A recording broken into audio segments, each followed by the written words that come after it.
20 वर्ष पहले क्या थी, आज क्या है। 50 वर्ष पहले क्या थी, आज क्या है। उस व्यवस्था के हिसाब एकमात्र सार यही आते हैं कि ऋग में, साम में, पुराण, महापुराण, प्रेम सागर, सुख सागर, रामायण हो या महाभारत, मां राम को भी संविधान के अदालत में जाना पड़ा। बाबा साहब का संविधान नहीं होता तो शायद भगवान राम का मंदिर का निर्माण नहीं होता। ये अभी सर्वोच्च जी ने बताया।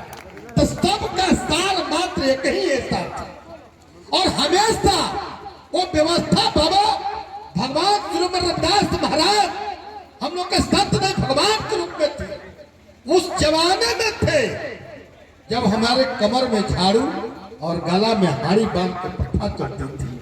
हमको थूकने का अधिकार रोड और जमीन पर नहीं था और जब चलते थे तो पैर का चिन्ह भी जमीन पर नहीं होना चाहिए और झाड़ू कमर में बांध कर चलना था कि तुम पीछे से आगे से चलो तब पीछे से झाड़ू तुम्हारा साफ करता जाए। तुम्हारे शूद्र के चिन्ह पर, शूद्र के पैर पर हम नहीं चल सकते।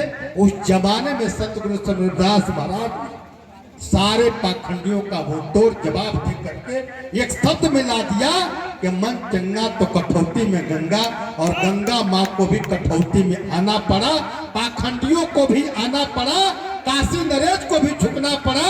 यानी सब कुछ के बावजूद अपने योग के बल पर, तप के बल पर, समर्पण के बल पर, संघर्ष के बल पर, तपस्या के बल पर, विद्या के बल पर संत गुरु रविदास महाराज ने जो अभी विद्याधर की जो बात की है, कभी श्यामलाल ने भी बात किया, सरोज बाबू ने भी बात किया, जयशंकर ने भी बात किया।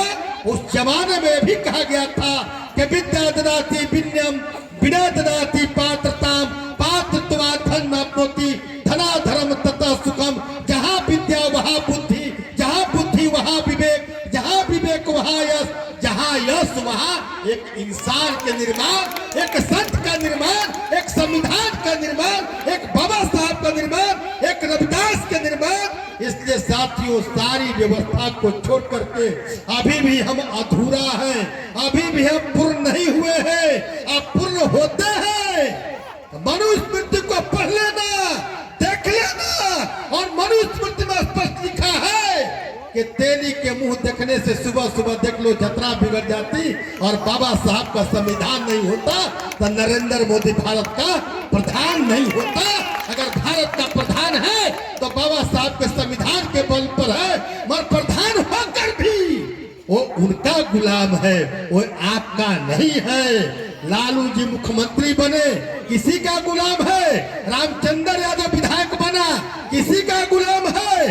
पाप जितेंद्र जी कुछ बने, किसी का गुलाम है। स्वतंत्रता नहीं मिली है, अभी भी हम पूर्ण रूप से आजाद नहीं हुए हैं। अगर पूरी आजादी चाहिए, पूरी व्यवस्था चाहिए, बराबरी की व्यवस्था चाहिए, समानता चाहिए, तब मनुवाद और सामंतवाद का मुंहतोड़ जवाब अगर कोई हो सकता है तो विद्या हो सकता है।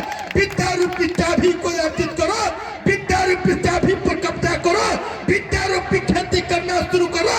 और विद्या रूपी खेती अगर नहीं होगी, विद्या रूपी अगर चाबी आपके पास में होगी तो दुनिया के किसी भी तिजोरी का ताला खोला जा सकता है, दुनिया के किसी भी द्वार का ताला खोला जा सकता है। इसलिए साथियों विद्या पर कब्जा करना है और बाबा साहब के आन बान शान और संविधान के रक्षा के लिए और बाबा श्री रविदास महाराज के संविधान व्यवस्था के लिए हमें आगे बढ़ करके इस व्यवस्था को आगे बढ़ाना पड़ेगा।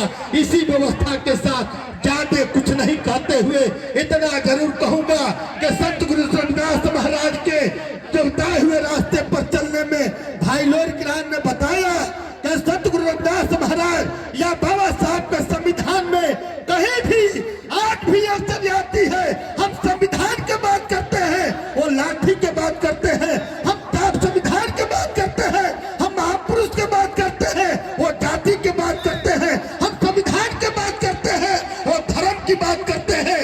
धर्म वाले ठेकेदारों को, जाति वाले ठेकेदारों को, ऐसे व्यवस्था वाले ठेकेदारों को संविधान रूपी अधिकार से मुंहतोड़ जवाब देना होगा। और संविधान कलम से कब्जा की जा सकती है और और कलम के बल पर कहीं कोई असर आए, आपके भाई रामचंद्र के हाथ में लाठी भी है, लाठी की जरूरत पड़ेगी। एक बार याद करना, आधी रात में भी आपका भाई आपके साथ खड़ा रहेगा। इसी व्यवस्था के साथ ज्यादा कुछ नहीं कहते हुए विद्या रूपी संपत्ति पर हम कब्जा करें, बताए हुए महापुरुषों के रास्ते पर हम चल करके अपनी व्यवस्था को बचाने का काम करें। अभी भी अधूरा है, सारा काम अधूरा है, उसे पूरा करने के लिए अपने महापुरुषों के बताए हुए रास्ता को अख्तियार करके चले। इसी व्यवस्था के साथ बहुत बहुत धन्यवाद। जय भीम, जय भारत, जय नौतावाद, जय सतगुरु रविदास महाराज।